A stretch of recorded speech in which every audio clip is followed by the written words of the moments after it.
Então, conversando sobre o nosso primeiro grupo de anemias hemolíticas, a gente vai começar com as hemoglobinopatias. É um grupo grande, frequente no nosso meio, então vamos lá.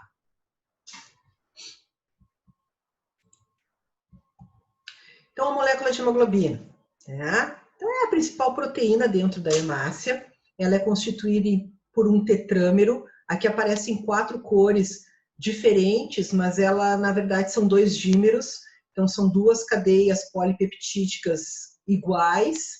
A gente vai ver que no adulto são 2 cadeias alfas e 2 cadeias beta. Então, são 4 cadeias polipeptídicas e cada uma delas alberga um grupo M, aonde está a molécula de ferro. Então, tem 4 moléculas de ferro. Tá? Aqui, para a gente lembrar que, uma vez que eu estou falando de uma proteína, essa proteína vem de uma sequência de aminoácidos, ela passa pela sua estrutura primária, estrutura secundária, terciária e quaternária. E a proteína precisa estar na sua estrutura quaternária, no formato de novelo de lã, nesse formato de dobradura, para que a proteína tenha função. Então, quando nós temos uma sequência de aminoácidos, quando nós temos, então, a formação da estrutura quaternária, a gente tem que lembrar que esses aminoácidos eles vão se anovelar de acordo com a carga elétrica de cada um desses aminoácidos. Então, no momento em que nós começamos a conversar sobre alteração na molécula de hemoglobina, a gente já pode pensar que a alteração desse aminoácido, a substituição, muitas vezes uma mutação de ponto, pode fazer que esse momento de formação da estrutura quaternária, principalmente proteínas, principalmente aminoácidos, que tenham posições estratégicas perto do grupo prostético M, se eu tiver a troca de um aminoácido positivo por um aminoácido negativo, talvez isso impacte numa alteração da capacidade de formação dessa estrutura quaternária e essa proteína, no caso a hemoglobina, perca a sua função, certo? Então, como é que se dá? Nós não temos as mesmas hemoglobinas desde a formação do embrião até o indivíduo adulto. Então, aqui nós temos o que nós chamamos de hemoglobinas embrionárias. Vejam que nas primeiras semanas, no início da formação do nosso feto, nós já temos algumas hemoglobinas muito incipientes, mas já existe uma necessidade de transporte de oxigênio. Então, nós temos essas hemoglobinas embrionárias. Durante o período embrionário, a principal hemoglobina é a hemoglobina fetal, que faz o papel de transporte de oxigênio. E o indivíduo adulto, a gente vai ver que essa hemoglobina fetal ela é substituída por uma hemoglobina A e uma hemoglobina A2 em menor quantidade. Tá? Então, guardem, é importante que nós tenhamos em mente essas hemoglobinas. E aqui tem um quadro mostrando justamente essa proporção. Então, no período embrionário, nós temos hemoglobinas embrionárias, Gower 1, Gower 2, Portland, em diferentes quantidades. De novo, são hemoglobinas importantes para aquele período, mas são hemoglobinas muito incipientes. Nós não conseguiríamos que essas hemoglobinas transportassem oxigênio adequadamente no indivíduo adulto. Vejam que durante o período embrionário, período fetal, nós temos já 3 hemoglobinas presentes, hemoglobina fetal, A1, A, A0, todas elas são sinônimos, e hemoglobina A2. E vejam que o indivíduo adulto, após o nascimento, nós temos as mesmas hemoglobinas, ó, A, A2 e fetal. Mas o que muda são as quantidades. Quem são essas hemoglobinas? Então, a hemoglobina fetal, vamos trabalhar mais com a fase embrionária e com o indivíduo adulto. A hemoglobina fetal ela é constituída por 2 cadeias alfa-2, gama-2, alfa-2, gama-2, e a gente tem praticamente na fase embrionária, toda ela é hemoglobina fetal. Hemoglobina A, que é a hemoglobina do adulto, é alfa-2, beta-2, e a hemoglobina A2 é alfa-2, delta-2. E tem traços durante o período embrionário. Após o nascimento, ocorre uma inversão, e de novo a hemoglobina A, que é alfa-2, beta-2, passa a ser a principal hemoglobina, na ordem de 95%, 98%. A A2, nós temos traços de alfa-2, delta-2, até 13,5% é o normal. E a hemoglobina fetal, que era a principal hemoglobina no período embrionário, após o nascimento, na verdade depois dos 6 meses, nós passamos a ter somente traços de hemoglobina fetal na ordem de menos de 1%. Vamos ver como é que isso se comporta. Então, aqui novamente, nós temos então a eritropoese. Vejam, no período embrionário, o saco vitelino, o fígado, o baço, e na fase final embrionária, a medula óssea assumindo seu papel de eritropoese, de formação das hemácias. Esse momento do nascimento, essa linha marca o nascimento do bebê, e após o nascimento, a medula óssea como principal responsável pela eritropoese, e fígado e baço como tecidos, né, órgãos de memória, lá na fase embrionária foram importantes, mas após o nascimento é a medula óssea a grande responsável. Olha a formação das cadeias, né? Antes de falar na formação das cadeias, como que a gente, se são cadeias polipeptídicas, se são proteínas, elas são formadas a partir de um código genético, a partir de genes. Então, nós temos o envolvimento de 2 cromossomos. Eu tenho o cromossomo 11 e o cromossomo 16, que são os responsáveis pela produção, pela síntese dessas cadeias polipeptídicas. O cromossomo 11, ó, nós temos então compartimentos para a formação das cadeias épsilon, gama, delta e cadeia beta. Deixa eu tirar aqui, né? Cadeia beta. E no cromossomo 16, eu tenho, além da formação das cadeias embrionárias, olha lá, eu tenho 2 compartimentos genéticos para formar cadeias alfa, que eu chamo de alfa 1 e alfa 2. Vamos lembrar, vou voltar ao slide anterior, olha lá, vejam que cadeias alfa, ó, é muito importante que eu tenha uma síntese plena, porque eu preciso de alfa para produzir hemoglobina fetal, para produzir a hemoglobina A e para produzir a hemoglobina A2. Então, vejam que esse cromossomo 16, esse compartimento alfa, e o sistema já vem protegido com 2 cadeias alfas, justamente para que não faltem cadeias alfas, porque a alfa é extremamente importante, tá? Então, olha lá como é que se dá a ativação genética desses 2 cromossomos. Então, eu tenho na fase embrionária, olha lá, no início, logo após a formação do embrião, eu já tenho, ó, a síntese de cadeia alfa na sua plenitude. Lembrem que eu preciso de cadeias alfas para a hemoglobina fetal e para a hemoglobina do indivíduo adulto. Vejam que a ativação do gene gama se dá principalmente na fase embrionária. Então, eu tenho plenitude de formação de cadeias gama, e após o nascimento é como se houvesse um desclique. Eu tenho, então, a diminuição significativa de produção de cadeias gama, e aqui eu tenho 6 meses após o nascimento, 1 ano de idade, até que ao longo do indivíduo existe ainda um resíduo, uma produção mínima, mas ela não é a mais significativa. E a cadeia beta, ó, ela começa então lá aproximadamente pelos 3, 4 meses, mas ela tem a sua plenitude após o nascimento. Então vamos ver o que a gente forma. Olha lá na fase embrionária, alfa 2, gama 2, plenitude de formação de hemoglobina fetal. Então, durante a fase embrionária, antes do nascimento, quem eu tenho em grande quantidade é a hemoglobina fetal. Nasceu o bebê, a fetal para de ser produzida, existe uma transição, principalmente no primeiro ano de vida, e entra a produção plena de cadeias beta. Olha lá, alfa 2, beta 2, quem é? É a hemoglobina a hemoglobina presente normal no indivíduo adulto. Então, essa é a ontogenia, esse é o movimento de formação dessas cadeias que a gente vai entender agora, conversando um pouquinho sobre cada uma das hemoglobinopatias. Mas gravem isso, que nós temos um gene beta, tá? E nós temos 2 genes alfas. Claro que eu estou falando aqui, pessoal, de um cromossomo. Como eu recebo um cromossomo do pai e um da mãe, eu já posso pensar que eu recebo uma caixinha beta do pai, uma caixinha beta da mãe.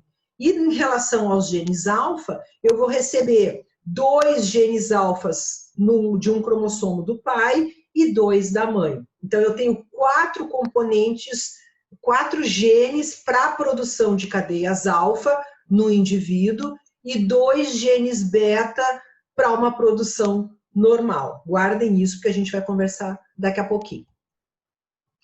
Então, falando no defeito de hemoglobina, já vou abrir todos eles aqui. Então, a gente tem 3 grandes grupos e nós vamos trabalhar com mais detalhes em 2. Nós temos as hemoglobinopatias quantitativas, que é quando eu tenho defeitos genéticos nesses compartimentos, ou no compartimento de formação de cadeia alfa ou de cadeia beta, e existem mutações, existem deleções, mas o impacto que vai ter é que essas cadeias são produzidas na sua sequência normal, mas em quantidade diminuída. Isso são as grandes talassemias, e são as talassemias que a gente vai conversar. Mas eu posso ter as hemoglobinopatias qualitativas também. O que significa? Significa que, de novo, na minha cadeia alfa, na minha cadeia beta, eu posso também ter uma mutação, às vezes algumas deleções, mas principalmente são mutações de ponto, mas a cadeia, a proteína que está sendo formada é uma proteína diferente do que a proteína alfa ou beta. E isso nós temos, então, as hemoglobinopatias qualitativas, e a hemoglobina S, a hemoglobina C, são as grandes representantes. PH-HF é persistência hereditária de hemoglobina fetal. Então, a gente acabou de dizer que, depois do nascimento, a tendência é que a produção de hemoglobina fetal fique na ordem de 1% ao longo da vida do indivíduo. Mas existem defeitos na produção que o bebê nasce e ele permanece produzindo hemoglobina fetal. E isso a gente vai ver que tem um impacto clínico importante. Por quê? Né? Porque a hemoglobina fetal, vou voltar aqui no outro slide. Por que é importante, né? Por que na fase embrionária eu tenho muita hemoglobina fetal e por que na fase adulta não permanece a mesma hemoglobina fetal? Por que ela é substituída pela hemoglobina A? Uma questão simples. A hemoglobina fetal, ela tem maior afinidade pelo oxigênio. Então, nós temos que lembrar que na fase embrionária, eu tenho um sistema rarefeito. Eu tenho baixa tensão de oxigênio dentro da placenta. Então, nesta fase, eu preciso de uma hemoglobina que vai usar muito adequadamente o pouco oxigênio que está disponível. E isso a hemoglobina fetal ela faz muito bem. Após o nascimento, então olha lá o nosso marco de nascimento, o bebê nasce, ele sai de uma situação de hipóxia, de baixa tensão de oxigênio, e ele vem para uma situação de tensão normal de oxigênio. Precisa continuar com uma hemoglobina, eu brinco, que ela se gruda no oxigênio e ela não libera para o tecido? Não. Então, aqui fora, na tensão normal de oxigênio, eu não preciso mais da hemoglobina fetal. Então, eu passo a ter a formação de uma hemoglobina A normal, que faz troca gasosa normal e libera normalmente o meu oxigênio para o meu tecido e faz transporte normal de oxigênio. Tá? Então, quando a gente fala lá, né, na persistência hereditária de hemoglobina fetal, essas mutações, essas alterações em que após o nascimento a criança permanece produzindo muita hemoglobina fetal, isso não é bom para o nosso paciente. Por quê? Porque aqui fora, numa tensão normal, se ele tiver muita hemoglobina fetal, ele vai ter uma hemoglobina que na hora de fazer a troca gasosa, a troca com oxigênio, ela não vai fazer, ela não vai liberar o oxigênio para o tecido e eu não vou ter uma capacidade de oxigenação normal. Então, não é adequado. Tá? São mutações, a gente não entra, são raras, a gente não entra muito no detalhe. O que a gente vai trabalhar mais aqui são sobre as qualitativas e as quantitativas. Então, da onde vieram, né? Por que a gente estuda hemoglobinopatias? E a pergunta é, nós temos hemoglobinopatias aqui no Brasil? Então, as grandes são mutações, a origem dessas hemoglobinopatias, as qualitativas, a hemoglobina S, a hemoglobina C. A hemoglobina S, essa aqui rachuradinha de rosa, as primeiras mutações há milhões de anos aconteceram na África. E lembra, uma mutação acontece, a todo momento acontecem mutações, e ela não deveria se expandir. E por que essa mutação, então, hemoglobina S, que aconteceu na África, por que ela ganhou expressão? Porque a gente tem que lembrar que também na África nós temos a malária. E a hemoglobina S, essas hemoglobinopatias e a malária, elas não são compatíveis. O que eu quero dizer para vocês? uma hemácia que tem hemoglobina S, que tem uma hemoglobina diferente da hemoglobina A dentro dela, o plasmódio não tem a capacidade de fechar o seu ciclo dentro desse eritrócito. Então, eu estou dizendo para vocês que na África, né, ou o indivíduo tem malária, ou ele tem uma hemoglobinopatia, porque o plasmódio não consegue fechar o seu ciclo. Então, isso fez com que o gene beta-S, o beta-C, na África, ganhassem expressão. Então, isso cresceu muito, e a gente está falando de uma questão há milhões de anos, mas hoje nós temos muitas hemoglobinopatias, principalmente no continente africano. Se nós olharmos essa zona verdinha, né, eu vou trazer aqui para baixo, ó, então o rachuradinho é a hemoglobina S, a hemoglobina C nesta região aqui mais oeste, né, africana, e essa zona, vejam, mas a gente tem, ó, no sul da Europa, a gente tem essas hemoglobinas variantes, e a zona esverdeada, que nós estamos falando das talassemias, pega o sul, o norte da África e principalmente região asiática. Então, a gente está falando de mutações, principalmente talassemias, as mutações mais graves, nós temos nesses países asiáticos, e aí a gente começa a fazer algumas correlações. O que a gente tem no Rio Grande do Sul? Como no Rio Grande do Sul a gente não tem uma forte colonização asiática, vamos dizer assim que as grandes talassemias, diferente de São Paulo, a gente não encontra aqui no estado do Rio Grande do Sul. Mas eu tenho mutações no sul da Europa, e aí eu tenho, olha aqui, Itália, e aí a gente começa a fazer uma correlação. Tem italianos no Rio Grande do Sul? Tem italianos. Então, pessoal, o que a gente observa que acabou acontecendo? E por que o Brasil, e aqui representado, né, América do Sul, por que o Brasil tem talassemias e por que o Brasil tem anemia falciforme e hemoglobina C, que são as principais representantes? Aí a gente tem que lembrar que a gente recebeu da África os escravos, então o movimento migratório, os movimentos migratórios fizeram com que essas mutações africanas, sul da Europa e asiáticas, elas entrassem no Brasil, na América Central e nos Estados Unidos. Tá? Então, nós recebemos hemoglobina SC em função da entrada dos navios negreiros aqui no Brasil. Nós recebemos grandes colonizações de italianos, espanhóis e portugueses. Então, nós também recebemos as talassemias. E aí a gente tem, no Brasil, a presença dessas hemoglobinopatias em bastante expressão.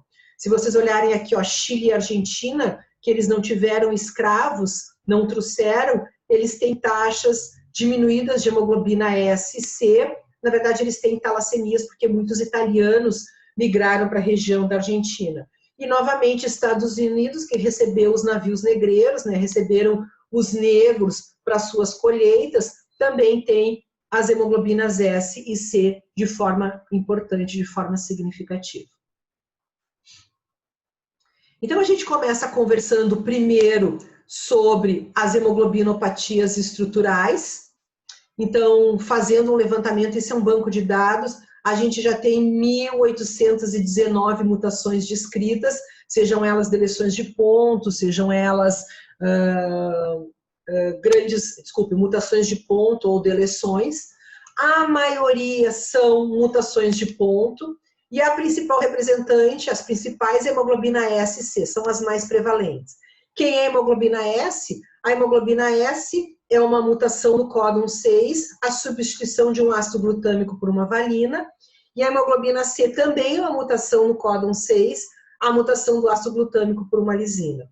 Mas vejam, né, como a gente tem 1.330, e aqui eu acho que são 1.333 para ser um dado mais atualizado, primeiro, cada mutação que era descrita foi recebendo as letras do alfabeto, S, C, E, só que na ordem de 1000 nós não temos. Então, hoje, cada vez que uma hemoglobina nova é descrita, uma mutação nova é descrita, normalmente ela recebe o nome da cidade de origem. E aí nós temos hemoglobina Guaíba, hemoglobina Porto Alegre, Stanleyville, então nós temos um número enorme de hemoglobinopatias. Mas a hemoglobina S, sem sombra de dúvida, é a hemoglobina mais frequente e, dependendo da sua apresentação, é uma das formas mais graves. Vamos conversar, então, sobre anemia falciforme, tá? Então, eu posso ter, então, de novo, né? Vamos lá, quem é a hemoglobina S? De novo, voltando. A hemoglobina S, ó, ela é uma mutação na cadeia beta no códon 6. Então, lembra? Eu recebi um gene beta do pai e um gene beta da mãe.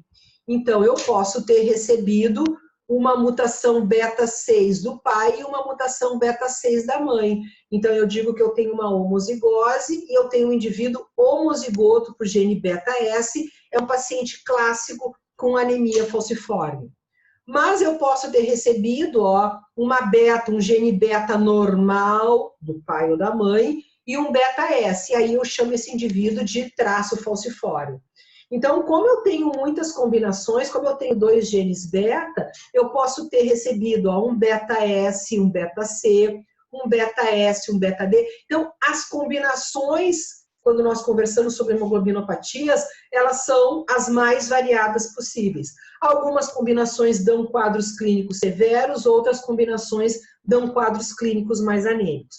O que a gente vai focar aqui com vocês, pessoal? A gente vai focar na hemoglobina S e na hemoglobina C, e nós vamos focar no quadro clássico, quando o indivíduo é SS, que tem anemia falciforme, e quando o indivíduo é CC, que ele é homozigoto para hemoglobina C, que são os quadros mais graves, porque a gente não vai ficar falando, então, de quadros menos sintomáticos. A herança, então, é mendeliana, né? Eu recebo um beta S do pai e um beta S da mãe. Então, um casal, ó, que ele seja AS, que ele tem um beta S e um beta A, que o homem que cruza com uma mulher que é AA, vejam, eles nunca terão filhos com anemia falciforme, SS. No máximo, terão filhos portadores, que nem é o pai. E a gente vai ver que o portador não é doente. Agora, se nós temos o cruzamento de um pai AS com uma mãe AS, a chance de nós termos um filho com anemia falciforme SS é de 25%. E 50% de terem filhos como os pais somente AS, somente portadores. Herança clássica mendeliana, tá? Então, conversando sobre a anemia falciforme, a etiologia, né? O que acontece? Então, a gente já conversou, né? Nós temos lá no códon 6 a substituição de um ácido glutâmico por uma valina, então uma mutação de ponto, a substituição de um único aminoácido, faz com que eu tenha a formação, então, de uma cadeia que é insolúvel. Já volto aqui para você, só para mostrar. Essa é a formação, ó. Essa é a hemoglobina S. O que acontece? No momento em que eu tenho essa hemoglobina S, essa que recebeu as 2 mutações, no momento em que eu tenho a troca, né, essa hemoglobina na falta do oxigênio, na ausência, quando ele libera o oxigênio, ela se torna insolúvel dentro da hemácia, na sua forma desoxigenada. Então, toda vez que eu tenho a troca gasosa, então ela recebe o oxigênio, ela volta a ter o formato de um disco bicôncavo. Quando ela entrega o oxigênio, ela fica na forma insolúvel, ela forma o que nós chamamos desses anéis tactoides, ela se prolonga e ela forma justamente esse estiramento que é a forma de foice da hemoglobina S. Então, vamos voltar lá para conversar. Então, eu tenho, ó, a hemácia no seu formato normal, quando está oxigenada, quando ela libera o oxigênio na sua forma desoxigenada, ela fica na forma insolúvel, formam esses polímeros de hemoglobina S, formam esses anéis tactoides, e na tentativa, então, de acomodar essa hemoglobina com esses anéis tactoides, ela forma o drepanócito, ela forma a hemácia na forma de foice. Esse processo é um processo que gera uma resposta inflamatória, principalmente, ó, na microcirculação. E esse drepanócito, além de que ele vai ter dificuldade de circular, ele acaba obstruindo, provocando uma vasoclusão, e essa obstrução acaba, nesse processo inflamatório, chamando leucócitos, chamando plaqueta, e isso provoca um entupimento, a vasoclusão, principalmente da microcirculação. Então, a anemia falciforme, o indivíduo SS, ele tem uma doença sistêmica grave, uma anemia hemolítica importante grave. Vejam que esse drepanócito, ele perde as suas propriedades, além dele ter dificuldade de circular, ele perde as suas propriedades, ele vai ter dificuldade, lembram do baço, de entrar nas fenestrações. Então, isso tudo é uma doença sistêmica. E vejam que é uma doença que não acontece somente no baço, porque o drepanócito ele vai ter dificuldade, a hemácia vai ter dificuldade de circular em praticamente todos os órgãos. Lembra que a hemácia circula no sistema nervoso, no dedão do pé, nas articulações, eu estou toda hora circulando. Então, eu tenho uma doença sistêmica. E é o que a gente já viu lá nas alterações eritrocitárias, isso é uma distensão sanguínea, uma foto de microscopia eletrônica, do formato, né, da hemácia dessa hemoglobina com esses anéis tactóides. Vejam que é um processo reversível. Alguém pode me perguntar, né, mas por que eu tenho aqui ó, uma hemácia num disco bicôncavo e por que eu tenho o drepanócito do lado? Vejam que o processo a hemácia está circulando. Ele oxigena, ele libera o oxigênio e volta a ser na forma oxigenada. Então, vocês imaginem que é um processo que ela falciza e ela volta. Ela falciza e ela volta. Mas ela tem uma capacidade, como se fosse um elástico. Chega um determinado momento em que ela falciza e ela não consegue voltar mais. E aí ela fica na forma irreversível. Por isso, quando eu faço uma distensão, eu vejo alguns em formato de disco bicôncavo e eu vejo vários no formato de drepanócito. Depende da gravidade que o nosso paciente está afetado. Então, a consequência disso é uma anemia hemolítica crônica. Essa hemácia, ao invés de conseguir circular por 4 meses, 120 dias, tem pacientes graves que com 9, 10, 12 dias, esse drepanócito já é hemolizado, já é removido. E lembrem, uma nova hemácia tem que vir para substituir essa que saiu precocemente da corrente circulatória. Então, ele forma uma hemólise crônica. Então, é uma destruição e uma tentativa de produção. Uma destruição, uma tentativa de produção. Ele vai provocando a lesão crônica progressiva de órgãos e tecidos, né? A gente já vai ver algumas fotografias. E as crises vasoclusivas. Então, o que eu mostrei para vocês, o processo inflamatório, esse drepanócito, ele faz uma vasoclusão, ele obstrui, isso dá dor e gera o processo inflamatório. Tá? De novo, pessoal, tudo isso é o SS clássico, anemia falciforme na sua forma homozigota. Tá? Então, vejam, algumas manifestações clínicas. Primeiro, ele é assintomático até aproximadamente os 6 meses de vida. Por quê? Lembra que a gente viu que o processo de parada de produção de hemoglobina fetal, alfa 2, gama 2, acontece de 6 meses, o primeiro ano de vida. E aí quem é que entra em formação? Hemoglobina beta, né? Em síntese plena. Mas quem é que vem? A beta, ela vem mutada. Então, a hemoglobina S, ela não... O bebê, quando nasce, no dia do nascimento, primeiro mês, segundo mês, a gente ainda não tem uma quantidade grande de hemoglobina S. Então, a gente não sente clinicamente no nosso paciente. Quando que eu vou sentir? Quando eu parei de produzir hemoglobina fetal e eu tenho só a produção de hemoglobina de cadeias beta, que são as cadeias mutadas. Tá? Então, lembrem disso, a hemoglobina. E eu tinha falado para vocês, não é bom nascer com hemoglobina fetal, né? Continuar produzindo. Mas, neste caso, entre produzir hemoglobina S em homozigose e produzir hemoglobina fetal, é melhor ter hemoglobina fetal. Então, apesar de que a hemoglobina fetal ela tem maior afinidade, mas a S ela é muito mais destrutiva para o nosso paciente do que a hemoglobina fetal. Tá? Então, eles são assintomáticos até os 6 meses, então, enquanto tem fetal, a fetal segura um pouco esse processo. Vejam que as crises vasoclusivas e a esplenomegalia, porque mesmo sendo uma doença sistêmica, o baço sofre muito, porque é onde é o grande controlador de qualidade, então, provoca micronecroses no baço. Isso começa a partir do 6º mês até o 1º ano de vida.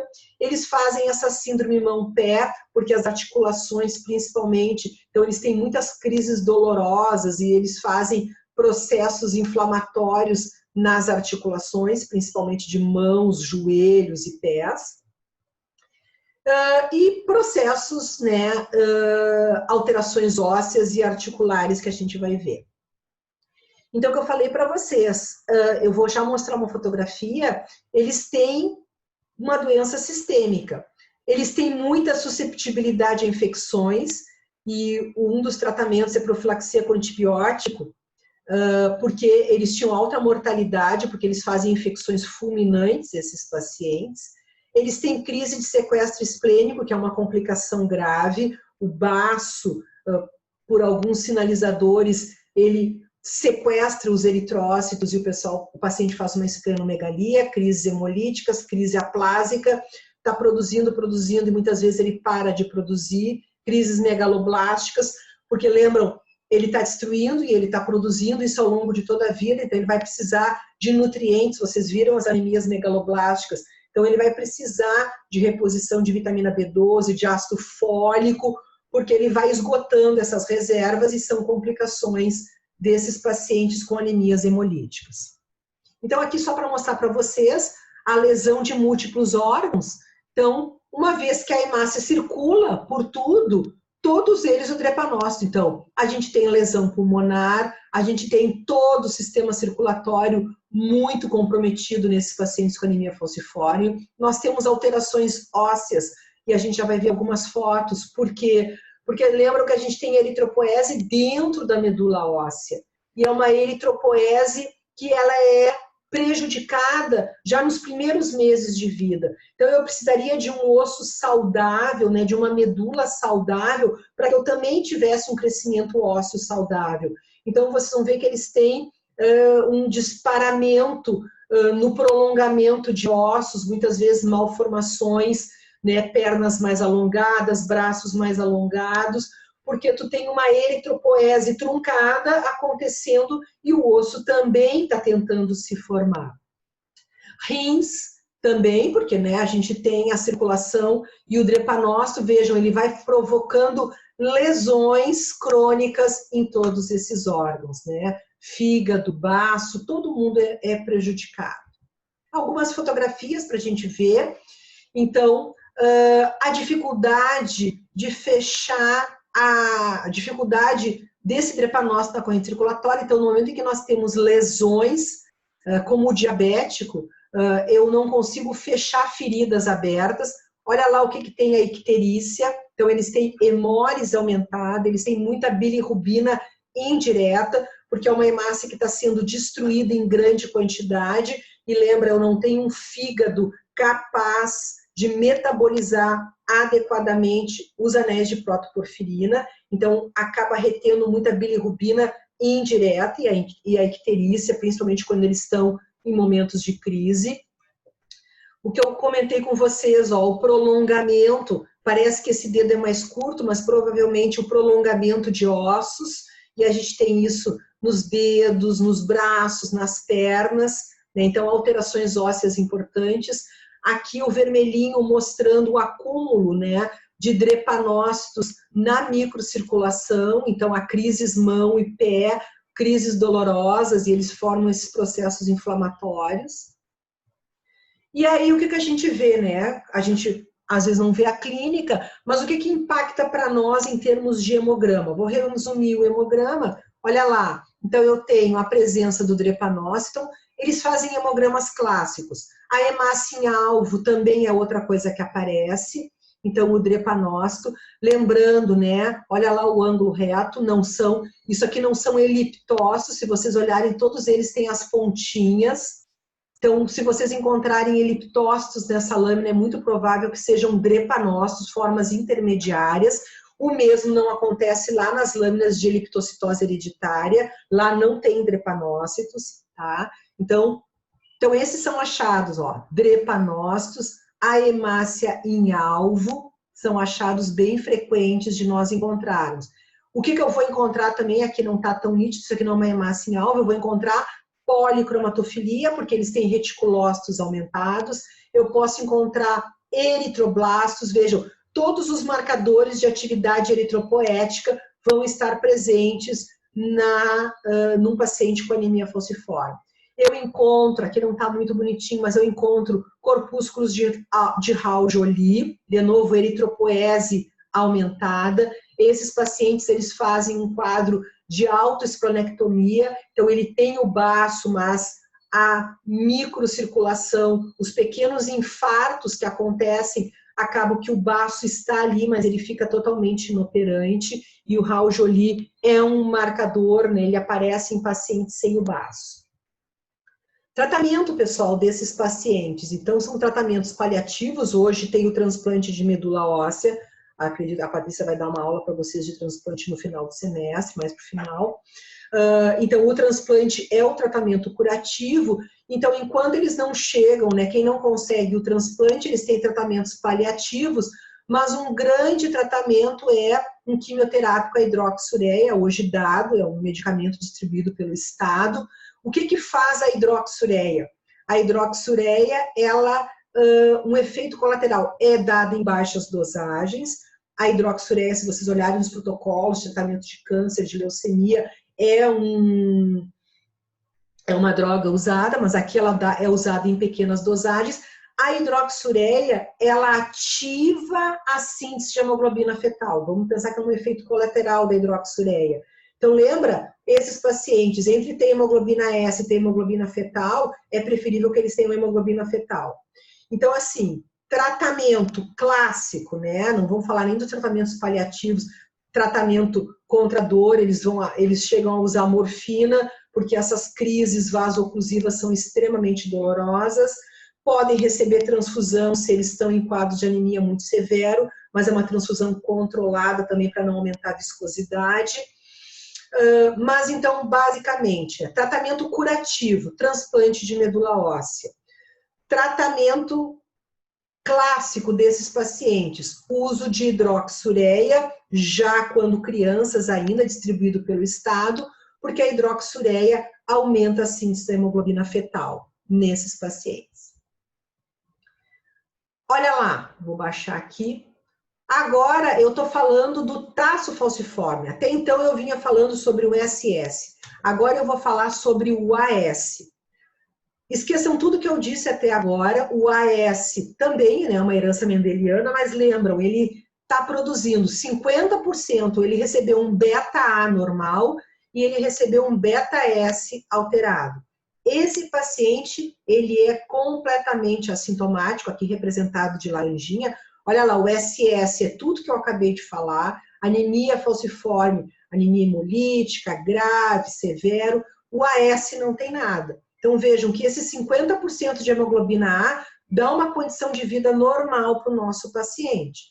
Por que ele é importante? Para aconselhamento genético, né? Então ele não é doente, ele não tem anemia, a gente depois vai ver um hemograma de um paciente AS e de um paciente SS, vida normal. Para vocês terem uma ideia, 1/70, uma prevalência de 1/70 da população do Rio Grande do Sul são traços falciformes, são AS. Daqui a pouco pode ter um aluno nosso que é. E aí a pergunta, ele é doente, ele é anêmico? Não, ele é portador, assim como nós somos portadores de outros genes recessivos e não temos manifestação clínica. Quando que ele é importante? Para aconselhamento genético, né? Eu sou AS e eu vou me casar com alguém que é AS ou AC, bom, a chance do S se juntar com outro S, aí eu tenho o risco de ter um filho doente. Mas o indivíduo AS não é um indivíduo doente. Tá? Falar um pouquinho sobre a hemoglobina C. A hemoglobina C também é uma mutação de ponto, mas tudo também que a gente conversou sobre a S, a C ela não chega nem perto da hemoglobina S. O indivíduo CC, ele vai ter, recebeu beta-C, beta-C, ele tem também uma anemia leve, a gente vai ver que mexe um pouco nas propriedades da membrana dessa hemácia, mas nem de perto é igual ao que a gente acabou de conversar sobre um paciente clássico de anemia falciforme SS. Então, a gente tem a substituição no códon 6 do ácido glutâmico por uma lisina. Também é uma mutação que começou na África.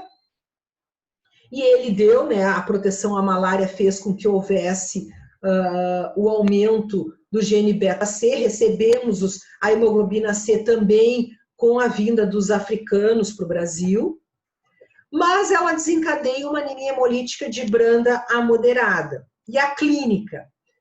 Eles têm crescimento e desenvolvimento normal, os processos durante, né, cirúrgicos e gravidez, eu não comentei com vocês, mas vocês imaginem uma grávida, hoje a gente tem gestantes SS com anemia falciforme, é uma gestação de alto risco e ela sofre bastante durante, né, os quadros hemolíticos durante a gestação, até porque ela tem que ficar sem a hidroxureia durante o período de gravidez. Aonde se restringe o CC? Eles fazem esplenomegalia. Então, a gente viu que a anemia falciforme é uma doença sistêmica, sistema nervoso, fígado, rins, mão, pé, joelhos, articulações. O CC, a doença se restringe ao baço. Por quê? Porque a hemoglobina C, o indivíduo que é CC, essa é uma hemácia mais rígida, ela perde um pouco as suas características de permeabilidade. Então, ao passar pelo baço, o paciente CC, a hemoglobina, a hemácia, ela é destruída. Mas o CC, no sistema nervoso central, a hemácia circula normalmente, ela não sofre, então ela não dá uma doença sistêmica. O que a gente vê, né, muito clássico no indivíduo CC? A presença no hemograma da hemácia em alvo. Mas lembra, hemácia em alvo não é específico de hemoglobina C. Eu encontro hemácia em alvo, vou encontrar lá nas talassemias, vou encontrar na anemia ferropriva, vou encontrar num paciente com hepatopatias. Então, assim, não quer dizer, tá cheio de hemácia em alvo, o paciente deve ter hemoglobina C. Agora, se eu tiver lá numa eletroforese, eu detectei hemoglobina CC, é muito provável que eu vá, ao fazer a extensão sanguínea, ao fazer o hemograma, eu vou encontrar hemácias em alvo, tá? Falando sobre as talassemias, então, pessoal, então a gente falou das qualitativas hemoglobina S, C, anemia falciforme como a principal representante, e agora conversando um pouquinho sobre as talassemias a gente entra, então, num outro grupo de pacientes, num outro grupo de hemoglobinopatias. Então, o que eu tenho? Lembrando, né? Eu tenho no cromossomo 11 um gene beta, na verdade, um beta do pai e um beta da mãe, e no cromossomo 16 eu tenho dois genes alfas, dois alfas do alfa 1 e alfa 2 do pai, alfa 1 e alfa 2 da mãe. E olha lá, para formar a hemoglobina A, que é a hemoglobina no indivíduo adulto normal, a gente tem, né? Então eu tenho duas cadeias beta e duas cadeias alfa. Vou mudar aqui que eu acho que fica melhor para visualizar. As talassemias também são heranças mendelianas. Então, eu preciso ter uma mutação, o pai precisa ser portador e a mãe, para que eu tenha um indivíduo afetado com talassemia, as formas mais graves. Mas, diferente das hemoglobina SC, a gente vai ver que os indivíduos que são portadores, mesmo heterozigotos, eles são traços talassêmicos e eles podem ter manifestações clínicas, tá? A talassemia, ela tem uma complexidade porque, diferente de novo da hemoglobina S, né, ela não é uma doença que tem ou não tem. Como eu estou falando de uma mutação que vai alterar a quantidade da formação das cadeias, eu posso ter indivíduos que formam 80% de cadeias e praticamente são assintomáticos. Eu nem sei que aquele indivíduo ele é um traço talassêmico. Tá? Então, a gente vai conversar um pouquinho sobre isso. Então, como conceito, a gente tem a deficiência parcial ou total da formação de cadeia alfa ou beta. Então, eu posso estar falando de uma alfa-talassemia ou de uma beta-talassemia. Os quadros muito afetados, quando praticamente eles não produzem nada de alfa ou não produzem nada de beta, eu tenho um quadro de uma eritropoese ineficaz. Então, vejam que a coisa começa truncada desde lá da medula óssea, porque é uma medula que não vai estar conseguindo preencher a hemácia adequadamente de uma hemoglobina A. Tá? Isso aqui a gente já vai conversar um pouquinho quando falar sobre as talassemias. Então, olha lá, né? Lembrando novamente que a hemoglobina, falando da hemoglobina A, Ela é um tetrâmero que teriam que ter 2 cadeias alfas e 2 cadeias beta. Então, essa é a complexidade normal de um indivíduo que está produzindo todas as hemoglobinas. Vamos falar do indivíduo adulto, né? Então, eu tenho, ó, produção adequada de cadeias alfa, produção adequada de cadeia beta, de cadeia delta, de cadeia gama. Então, ó, todas essas cadeias se complexam. O que eu quero dizer? Não sobra nenhuma cadeia livre, solta, porque isso não poderia ficar solto dentro da hemácia. Então, todas as alfas vão se complexar, vão fechar completamente com beta. Então, alfa 2, beta 2, hemoglobina A, alfa 2, delta 2, hemoglobina A2 e alfa 2, gama 2, hemoglobina fetal. Esse é o indivíduo normal. Quando eu falo de alfa-talassemia, o que eu estou dizendo? Existe uma mutação, uma deleção, eu estou produzindo menos cadeias alfa do que o adequado. Olha lá o que pode acontecer. Gama e delta vão ser usadas na sua totalidade, mas cadeias beta, ó, dependendo da quantidade do que eu estou conseguindo, vai ficar cadeia beta solta, livre, que não vai encontrar o seu par para complexar. E eu acabei de dizer que isso não é legal para a hemácia. Então, olha lá, cadeia beta livre, ó, elas vão tentar formar cadeias, se ligar, formar, então, esses cadeias, essa hemoglobina beta 4, que eu chamo de hemoglobina H. E aí eu começo a sentir coisas no meu paciente. Tá? Então, alfa-talassemia, sobram cadeias beta livre, que vão tentar se complexar e vão tentar compensar esse sistema. Quando eu estou falando de beta-talassemia, eu estou falando que, ó, a quantidade de cadeia beta está reduzida, a formação de cadeias beta, e aí o que vai acontecer? Ó, o contrário, sobram cadeias alfas livres.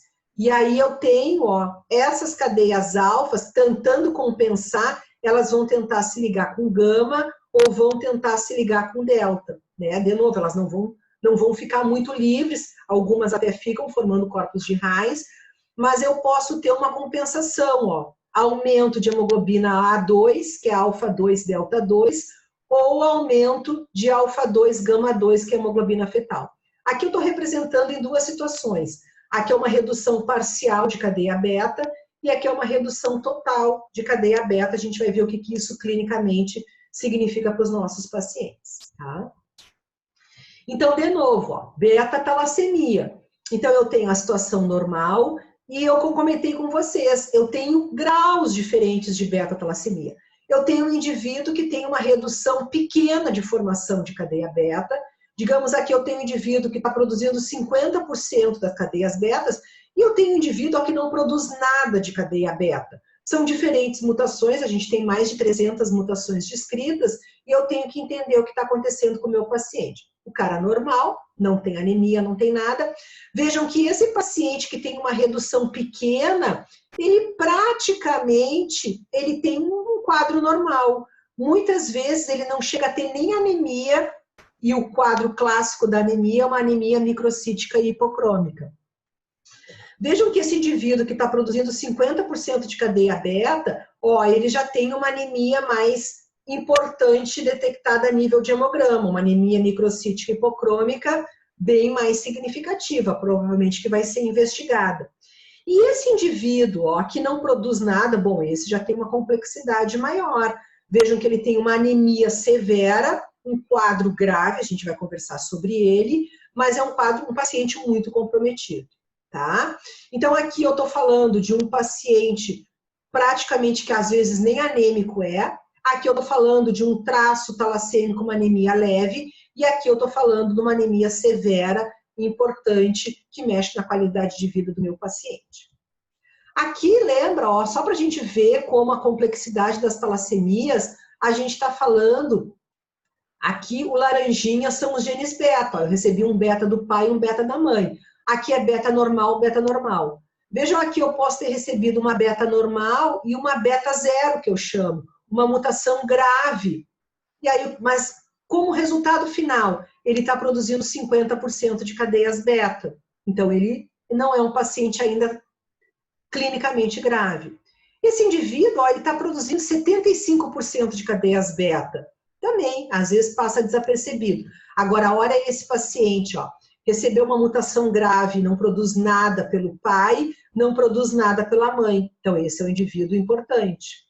Esse indivíduo está produzindo quanto? 50%.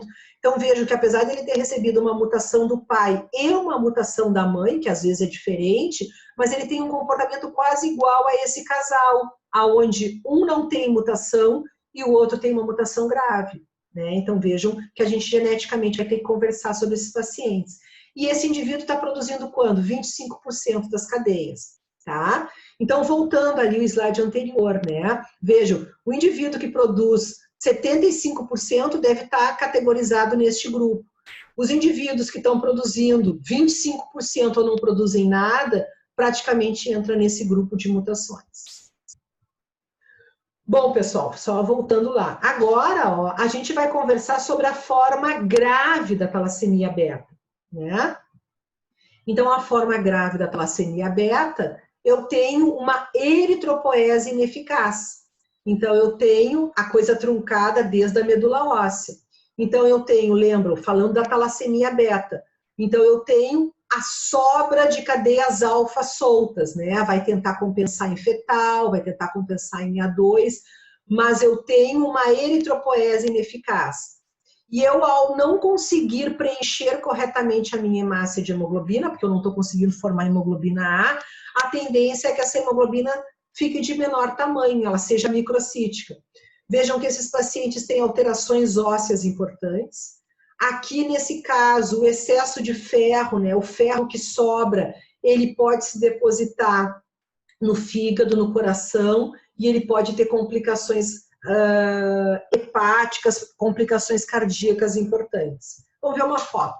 Ó, esse é um bebê, um menininho com a talassemia major ou anemia de Cooley, que é uma talassemia beta grave, beta maior. Vejam o tamanho da esplenomegalia.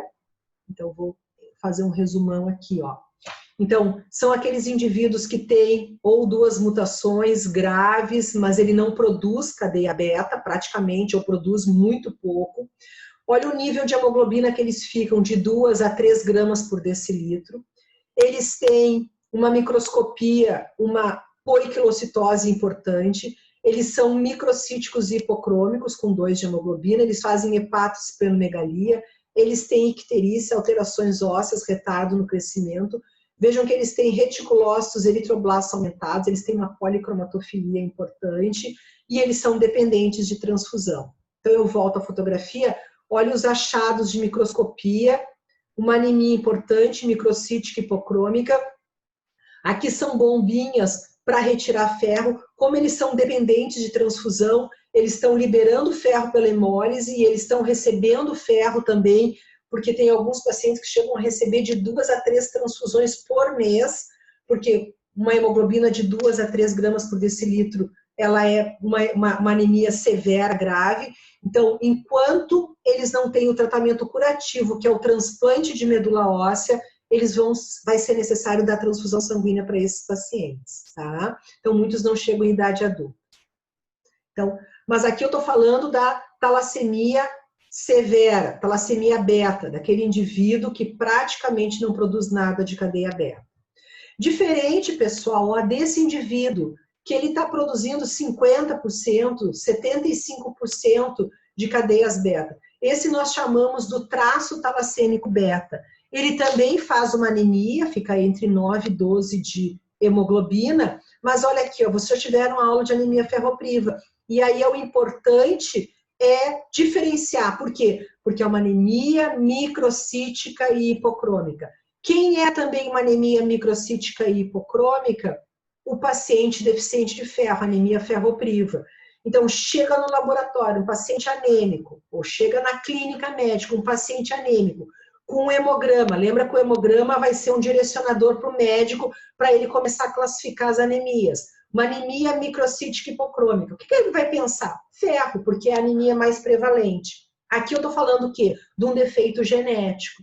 Então, o que vai acontecer com esse paciente? Se ele for para o lado da anemia ferropriva, como hipótese diagnóstica, Ele começa a tratar com sulfato ferroso, não responde a sulfato ferroso, o médico ele é obrigado a pensar num quadro talassêmico, tá?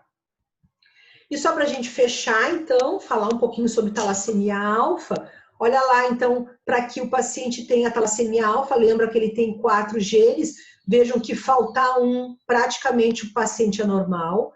Faltar 2, ele começa a ter uma anemia também microcítica e hipocrômica. Vejam que faltar 3, aí começa a ser uma anemia mais severa, doença de hemoglobina H, porque lembra que ele, para a cadeia alfa, ele precisa de alfa para tudo, para fazer fetal, para fazer hemoglobina A, para fazer hemoglobina A2. E o indivíduo com uma mutação severa, que é a hidropsia fetal, que não produz nada de cadeia alfa, isso é incompatível com a vida. Então, é um natimorto, não tem como ele ficar somente com aquelas hemoglobinas embrionárias que nós falamos no início da aula, tá?